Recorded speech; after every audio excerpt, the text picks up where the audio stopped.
Fahmi's own part of the demonstration slowly approached Ezbekîya Garden. The lofty trees could be seen over the banners that were displayed all along the street. Then Opera Square was visible in the distance, looking like an endless mass of heads that all seemed to spring from a single body. He was chanting forcefully and enthusiastically, and the crowd repeated his chants with a sound that filled the air like the rumble of thunder. When they came near the wall of the garden, suddenly there was a sharp, resounding pop. He stopped chanting and in alarm looked around questioningly. It was a familiar sound that had often assaulted his ears during the past month and had frequently echoed in his memory during the quiet nights. Although he had never gotten used to it, the moment it rang out, he became pale and his heart seemed to stop pumping. A bullet! Incredible! Didn't they sanction the demonstrations? Did you forget to allow for treachery? But I didn't see any soldiers. Ezbekîya Garden is an enormous camp, packed full of them.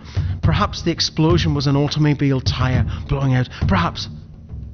Fahmi listened intently to what was going on around him without regaining his peace of mind. It was only a few moments before a second explosion was heard. Oh! There could no longer be any doubt it was a bullet like the one before.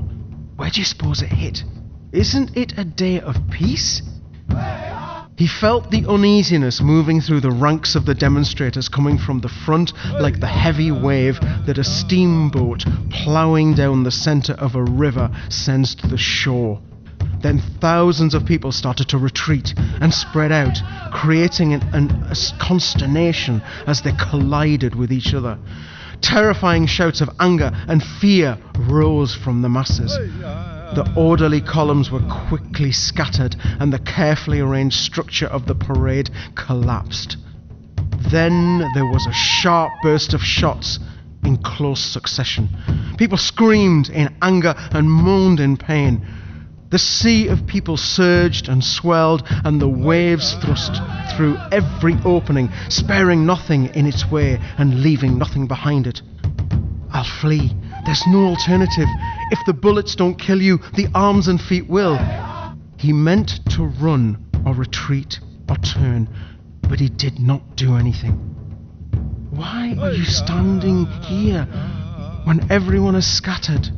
You are in an exposed position. Flee! His arms and legs began a slow, limp, disjointed motion. How loud the clamour is. But what are they screaming about? Do you remember how quickly memories are slipping away? What do you want? To chant? What chant? Or just call out? To whom? For what? There's a voice speaking inside you. Do you hear? Do you see? But where? There's nothing. Nothing. Darkness and more darkness. A gentle motions pushing with the regulatory of a ticking of a clock. The heart is flowing with it. There's a whisper accompanying it. The gate of the garden. Isn't that so? It's moving in a fluid, rippling way and slowly dissolving. The towering tree is dancing gently. The sky,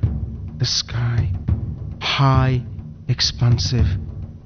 Nothing but calm, smiling sky with peace raining from it.